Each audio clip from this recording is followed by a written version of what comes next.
ಶಾಸಕರ ಮೇಲೆ ಬೆಂಕಿ ಮನೆ ಸುಡಕ್ ಹೋಗಿದ್ರು. ಜೈ ನಾವು ಗೋಪಾಲ ಜೈ ಆಂಜನೇಯ ಹೇಳ್ರಿ, ನೀವ್ ಏನಾರು ಹೇಳ್ಕೊಳ್ರಿ, ಜೈ ಆಂಜನೇಯ ಅಂತೇವೆ. ಏನ್ ಗಮ್ಮತ್ತು? ಶಾಸಕರ ಮನೆಗೆ ಬೆಂಕಿ ಇಟ್ಟಲ್ಲ ಆಗಿಲ್ಲ, ಜೈ ಆಂಜನೇಯ ಅಂತೇವೆ. ಬೇಲೂರು ಗೋಪಾಲ್ ಕೃಷ್ಣ ಹೋಮ್ ಮಿನಿಸ್ಟರ್ ಇಲ್ಲೇ ಇದ್ದಾರೆ. ಅವತ್ತಿನ ಹೋಮ್ ಮಿನಿಸ್ಟರ್ ಜ್ಞಾನೇಂದ್ರಣ್ಣ 11 ಗಂಟೆ ಹೆಣ್ಮಕ್ಳು ಬಂದಾಗ ಅಲ್ಲಿ ಯಾಕೆ ಹೆಣ್ಮಕ್ಳು ಹೋಗಿದ್ರು ಅಂತ ಹೇಳಕ್ಕಾಗತ್ತಾ?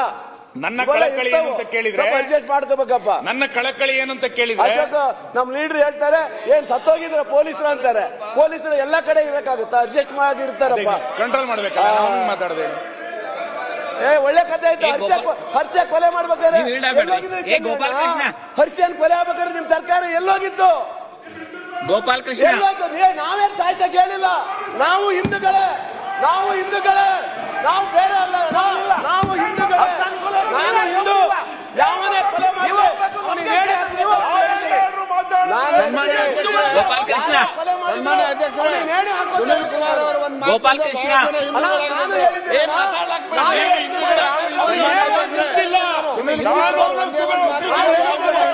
ಗೋಪಾಲ್ ಕೃಷ್ಣ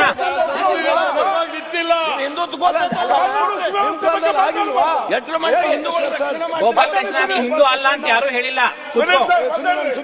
ಮಾನ್ಯ ಅಧ್ಯಕ್ಷರೇ, ನನ್ನ ಕಳಕಳಿ ಸದನದಲ್ಲಿ ಏನು ಅಂತ ಕೇಳಿದ್ರೆ, ಈ ರೀತಿ ಅಪರಾಧಿ ಚಟುವಟಿಕೆಗಳನ್ನು ಯಾರು ಮಾಡಿದ್ರೂ ಕೂಡ ಇದಕ್ಕೆ ಯಾರ ರಕ್ಷಣೆಯೂ ಇರಬಾರದು. ಪೊಲೀಸರು ನಿರ್ದಾಕ್ಷಿಣ್ಯವಾದಂತಹ ಕ್ರಮವನ್ನು ತೆಗೆದುಕೊಂಡು ಬೆಂಗಳೂರಿನಂತ ರಾಜಧಾನಿಯಲ್ಲಿ ಒಂದು ನೆಮ್ಮದಿಯ ವಾತಾವರಣ ಸೃಷ್ಟಿಯಾಗಬೇಕು ಅಂತ ನಾನು ಹೇಳ್ತಾ ಇರೋದು. ಯಾಕೆ ಸುಮ್ಮನೆ ಮಾಡ್ತಾ ಇದ್ದೀವಿ. ಇದನ್ನ ಬಿಟ್ಟು ಇವತ್ತು ಮಾರಕಾಸ್ತ್ರಗಳು ನಡು ರಸ್ತೆನಲ್ಲಿ ಹೊರಗೆ ಬರಲಿಕ್ಕೆ ಏನ್ ಕಾರಣ? ಯಾಕೆ ಕಾರಣ ಆಯ್ತು? ಇದು ಇವತ್ತು ಪೊಲೀಸ್ ಇಲಾಖೆ ಯೋಚನೆ ಮಾಡಬೇಕು. ಒಂದು ಕಾಕಿ ಇದನ್ನ ಯೋಚನೆ ಮಾಡಬೇಕಾದಂತದ್ದು ಅಂತ ನಾನು ಅನ್ಕೊಳ್ತೇನೆ. ಮಾನ್ಯ ಅಧ್ಯಕ್ಷರೇ, ಗೋಲ್ಡ್ ಸ್ಮಗ್ಲಿಂಗ್ ಬಗ್ಗೆ ನಾನು ಬರ್ತೇನೆ.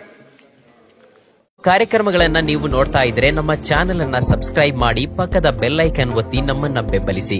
ಹಾಗೆ ನಮ್ಮ ಕಾರ್ಯಕ್ರಮಗಳನ್ನ ಲೈಕ್ ಮಾಡಿ, ಕಮೆಂಟ್ ಮಾಡಿ, ಅದನ್ನ ಬೇರೆಯವರಿಗೂ ವಾಟ್ಸ್ಆಪ್ ಮೂಲಕ ಶೇರ್ ಮಾಡಿ. ನೀವು ಹೀಗೆ ಮಾಡಿದಾಗ ನಮ್ಮ ಚಾನೆಲ್ ಇನ್ನಷ್ಟು ಮತ್ತಷ್ಟು ಜನರಿಗೆ ತಲುಪಲು ನೀವು ನಮ್ಮೊಂದಿಗೆ ಸಹಕರಿಸಿದ ಹಾಗಾಗುತ್ತೆ. ಇದು ನೀವು ಯಾವುದೇ ಖರ್ಚಿಲ್ಲದೆ ಕೆಲವೇ ಸೆಕೆಂಡುಗಳಲ್ಲಿ ನೀಡಬಹುದಾದ ಸಹಕಾರ. ಧನ್ಯವಾದಗಳು.